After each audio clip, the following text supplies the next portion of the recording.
I had this one history teacher in high school. His name was Dr. Young. I had a lot of terrible teachers, but he was a really good one because what he did when he would discuss history was he would go through everything, the context, the why, what the people were talking about at the time, how people felt at the time, and he would use these analogies that allowed us to understand in modern day terms what was going on in 1600 or 500 or 1950. And it was really good stuff. And I remember him reading about Soviet Russia to us. And I remember him also having us do a lot of reading on Soviet Russia, not just from the textbook, but newspapers. He had us read the propaganda. He had us read journals from the time, and just so that we could really get an understanding and a feel of what was going on at that time. And he would make parallels to present day experiences. And part of what was interesting about Soviet Russia were two ideas. One, the idea that this utopia was being ushered in, where everybody was going to be equal, where everybody was going to have stuff, where nobody was going to go without, where everybody was going to be happy.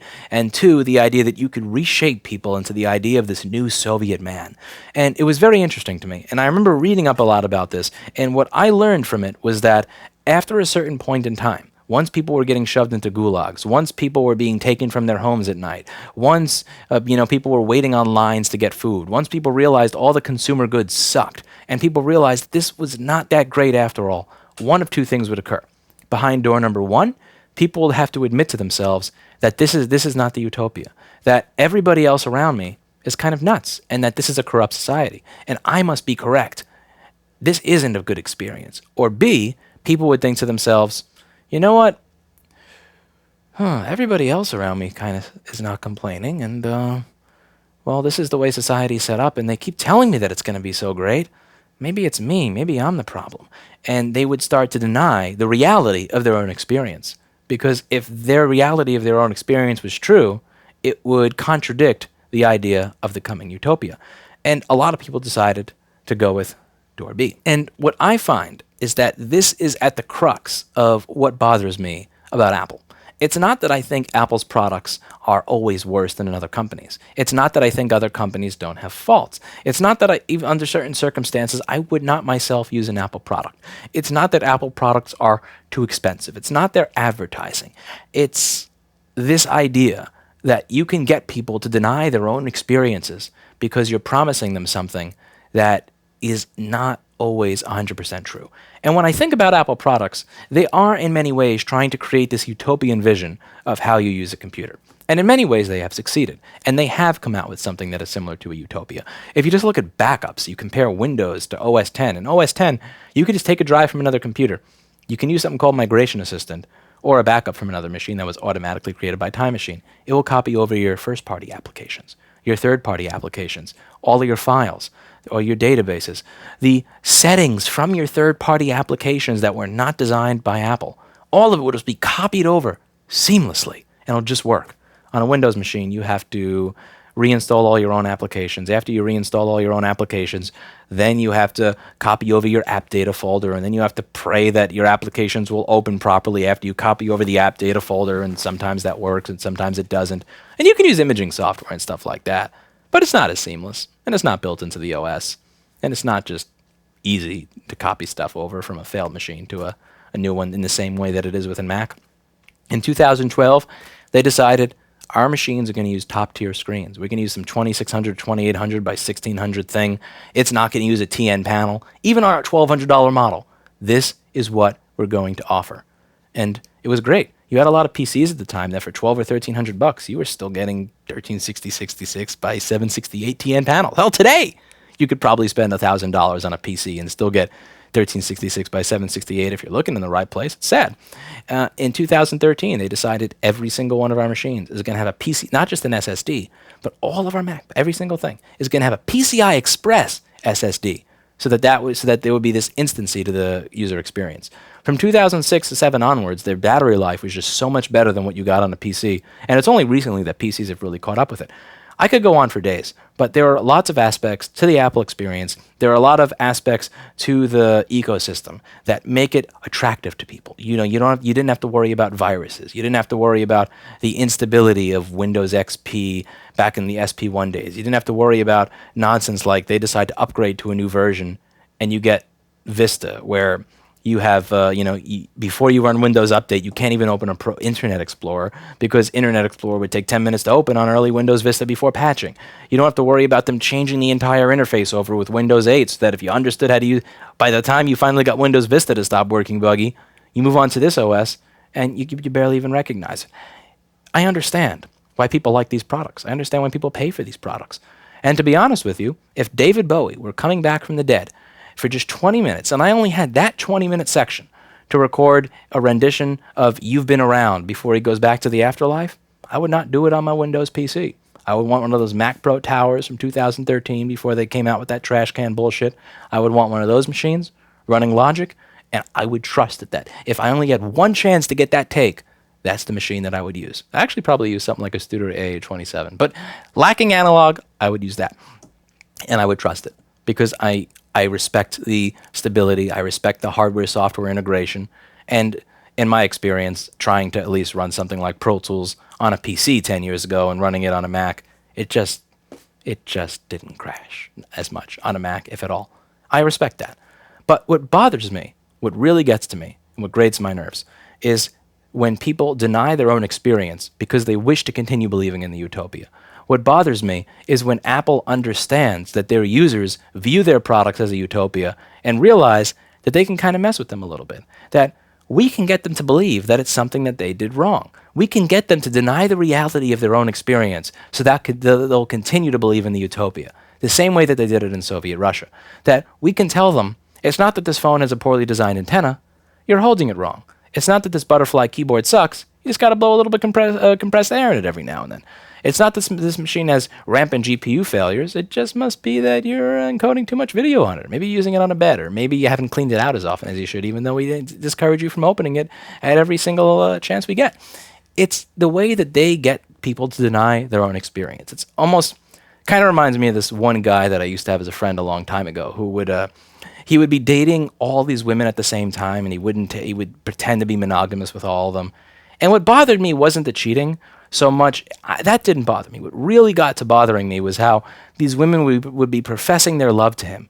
And as soon as they left the room, he would be bragging as much as he could about how there were 5 other women saying the same thing and that they were all fucking stupid and how they were never going to tell or find out. He would genuinely brag about destroying these women's hearts instead of just being happy with the fact that he was able to cheat and get away with it.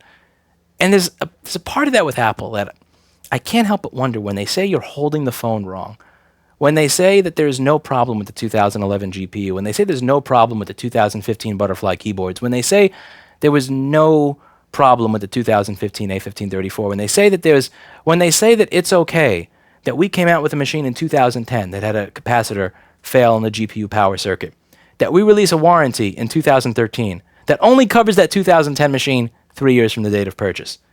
It's kind of like going back to that friend that just used to cheat all the time. I look at this and I wonder, you're fucking with these people and you don't care. Somebody behind closed doors has just got to be getting a great laugh out of all of this. And I'll read about it in forums too. And I'll see on a forum, somebody will have the 2010 machine, the A1286 from 2010 with the 820/2850 board. It'll just be kernel panicking on them. Black screen kernel panic, black screen kernel panic. And they'll post in the forum and they'll say, yeah, I'm having these black screens and these kernel panics. And somebody will post and say, hey man, Apple had a warranty program for this. Why didn't you get it fixed under the warranty program, man? You should have got it fixed in the warranty program, man. You shouldn't be blaming Apple for your own fault. You were snoozing, man. If you snooze, you lose. Why were you snoozing? And the person will say, well, I wasn't aware that there was a warranty program. Nobody ever told me. And they'll go, why didn't you check their website?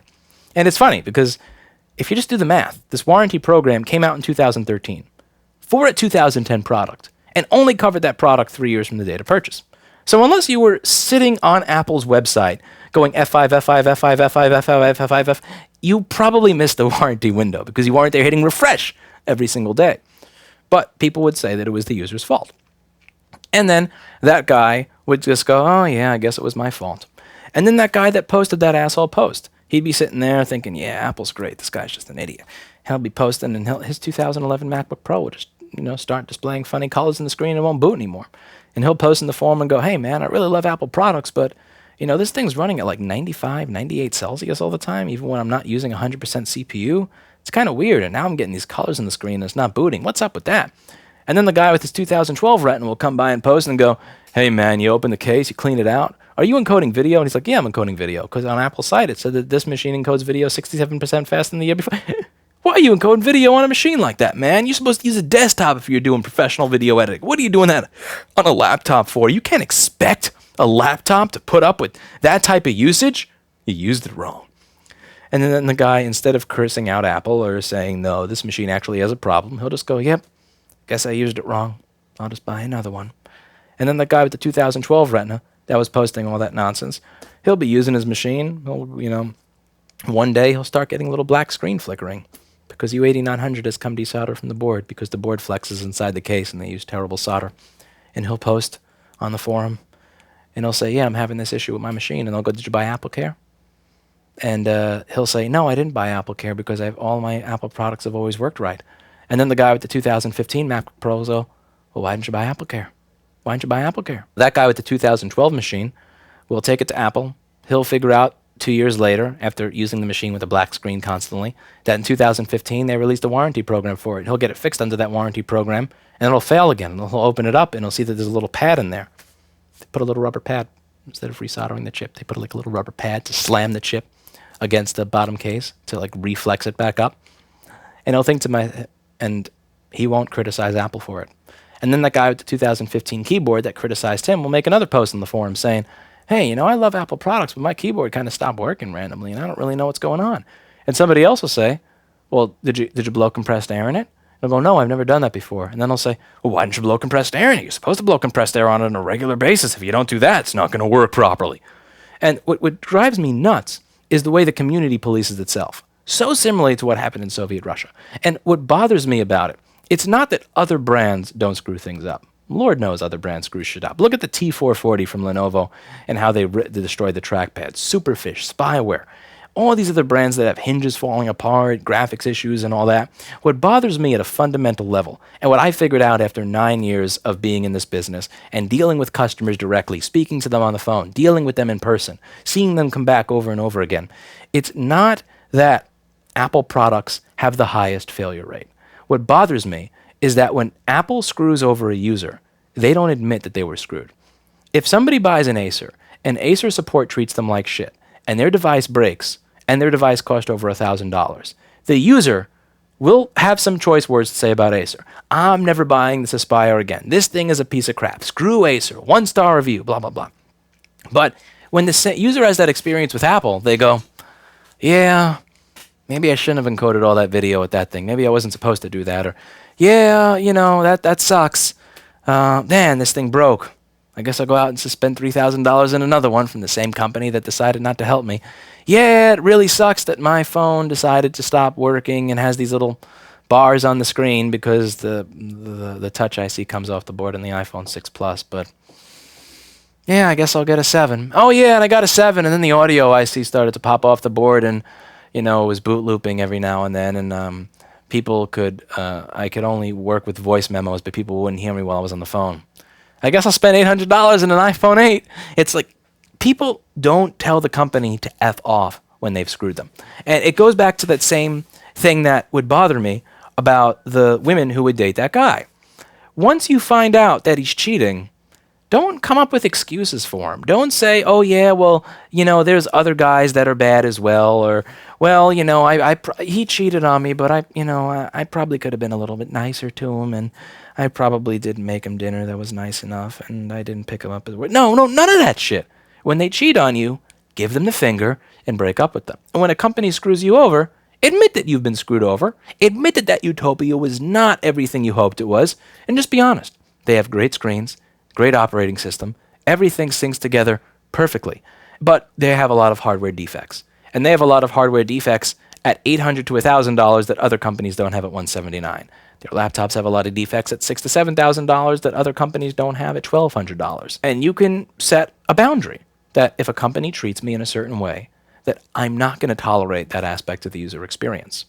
And I wish more people did that, because if more people did that, the company would not be able to get away with using their users in this way. And I think Apple genuinely understands that their users do see their products, do see their ecosystem as some form of utopia, and that they will engage in high levels of self-deception anytime they get screwed over to manipulate themselves into the idea that they were not screwed over, so that allow them to justify staying in that ecosystem. When you go into an Apple store and they use language like, well, I understand that you feel that way, or, oh, when something similar to that happens, it would frustrate me as well. Let's see what we can do about your experience, rather than saying, oh yeah, it sounds like you have a broken device that we sold you because we fucked up and we manufactured it. Sorry, let me fix that for you. When you just hear the language that gets used at an Apple store, I hear that they have this actual book from the Genius Bar that I would love to get my hands on. I would pay $1,000 for that if anybody's watching, by the way, where they teach you how to talk to customers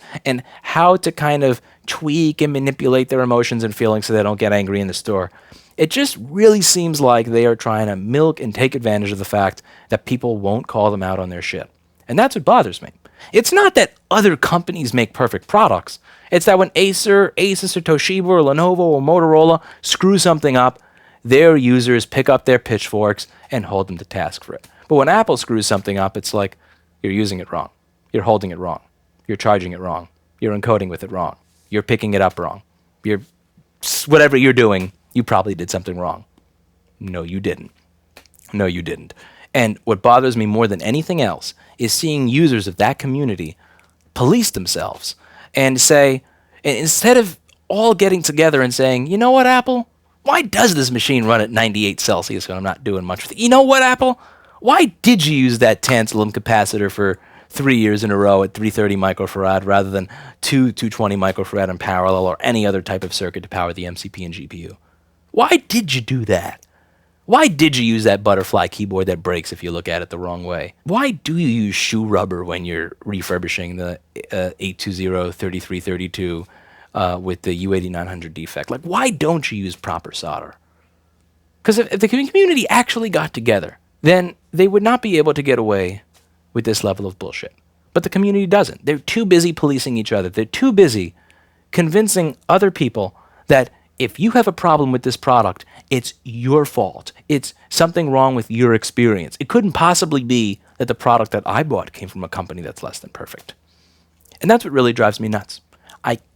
Really drives me nuts when people come in and they came from the Apple Store and the Apple Store told them that it's something that they were doing wrong, and they just believe it. They just believe it. They think there's no way in hell this could possibly be anything to do with the company that manufactured the product. Couldn't be their fault at all. Could possibly be their fault at all. So that's the problem that I have. And and the reason I'm making this video is because there are a lot of people that watch this channel that weren't here from the early days of when I had 50 or 80 or 200 subscribers, that just think that I hate on Apple as a hobby, that think that I wouldn't actually use a Mac Pro if I wanted to record David Bowie coming back myself. That, I really do want to separate myself from that group of people that just go, LOL, nice thing, that just are complete fanboys for one platform and don't want to point out the good in a platform, only the bad, that just like to be hostile for the reason of making themselves feel better. That's not me.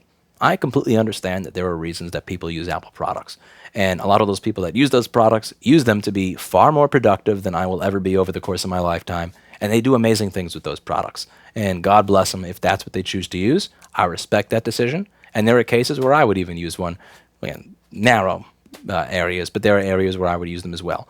What my goal is to change the culture to the point where people do not accept being screwed over.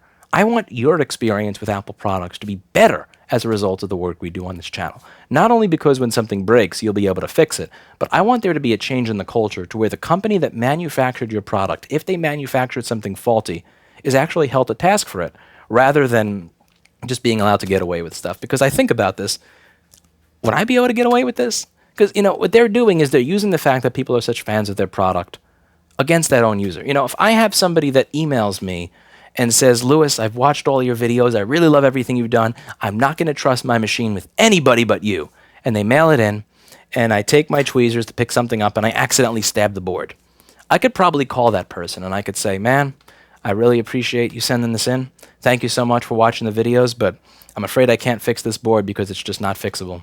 It's just not fixable. This is not a fixable board. And they go, why isn't it? And I go, there's a defect inside the PCB from manufacturing. because that person trusts me and they've watched all my stuff and they admire my work, they might actually believe me even though I lied and stabbed the board. I could get away with that, but that would be wrong.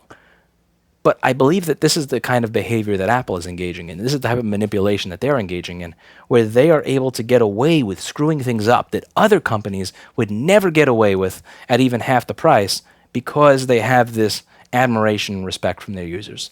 And I think that they earned some of that like 10, 15 years ago. I don't think they're earning it today.